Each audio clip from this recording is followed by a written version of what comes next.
논란이 좀처럼 수그러들지 않는 그런 상황인데 의혹 관련한 여러 쟁점 가운데 저희가 굵직굵직하게 몇 가지를 좀 다뤄볼까 합니다. 크게는 이 목포 부동산 매입이 문화재 투자냐 아니면 부동산 투기냐 바로 이 지점이거든요. 먼저 전제가 있습니다.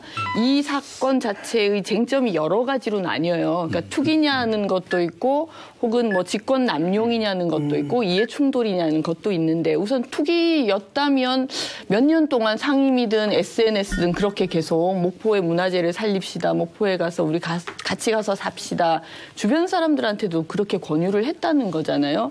그런 부분들은 진짜 문화재 사랑에서부터 저는 좀 시작한 게 아닌가라고 좀 인정을 해줘야 될 것 같아요. 근데 이런 이제 의혹이 SBS를 통해서 제기가 되니까 전부 다 달려들어서 이 의혹을 사실 너무 좀 키운 것 아닌가라는 생각이 저는 좀 들고. 저는 투기라고 볼 만한 증거는 없다 아직은 라는 입장이에요. 손혜원 의원이 어떤 생각으로 이 일을 시작했는지는 이해가 돼요. 미술을 했던 분은 전공한 분 아니에요. 굉장히 안목이 있고 뭐 더불어민주당 그 로고도 만드신 걸 보면 상당히 실력이 있는 분이거든요. 그래서 그런 안목으로 미래를 내다보고 이게 투자를 했다라는 점에서는 저는 그건 선의로 받아들입니다. 다만 손혜원 의원 탈당하는 기자회견에 홍영표 원내대표가 병풍 역할을 했어요. 아니 입당식도 아니고 탈당식에 원내대표가 그렇게 가는 사례가 어디 있어요. 초선 의원에. 그것도 개인 비리 의혹이 때문에 탈당을 하는 사람한테. 그러니까 이거는 무슨 말이에요? 손혜원 의원이 그냥 단순한 초선이 아니고 뒤에 누가 있다라는 것을 강력하게 보여주는 그림이다.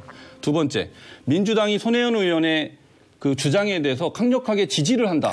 이런 의미를 그렇게 보여준 거 아니에요? 이것이 부동산 투기냐 투자냐 하는 것을 얘기하는데 선의를 얘기한다는 것은 그건 논리적으로 앞뒤가 안 맞는 말이에요. 결과로서 판단하는 것입니다. 근데 우선 이 얘기를 딱 들으면 저는 무슨 생각을 했냐면 70년대 강남 개발할 때 그 유명한 빨간 바지 아줌마 얘기 다 들어보셨을 거예요. 그죠?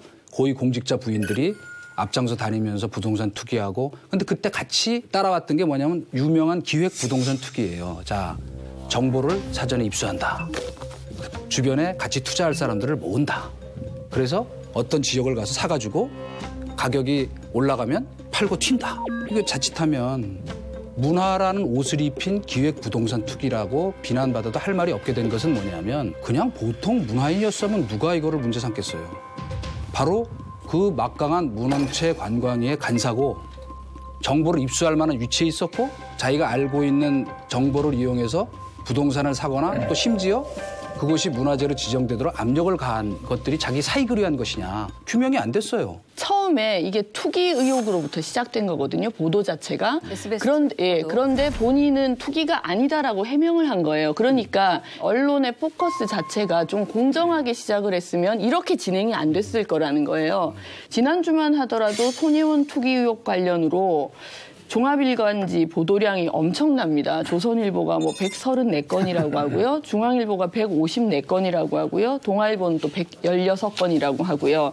실제로 그 보도에 보면 4배가 뭐 값이 올랐다 이런 얘기가 있는데 뭐 대표님 아시지 않습니까? 4배가 오른 게 아니고 제가 들으니까 뭐 8천만 원 정도를 주고 만약에 뭐 한 필지나 한 채를 샀을 때 리모델링비가 1억 2천 정도 들었다는 거예요. 그럼 비용 자체가 2억인데 지금 1억 한 2천 정도 하는데 그걸 가지고 한 50% 올랐으니까 이거 투기다. 이렇게 얘기를 하는 것은 안 맞다는 거죠.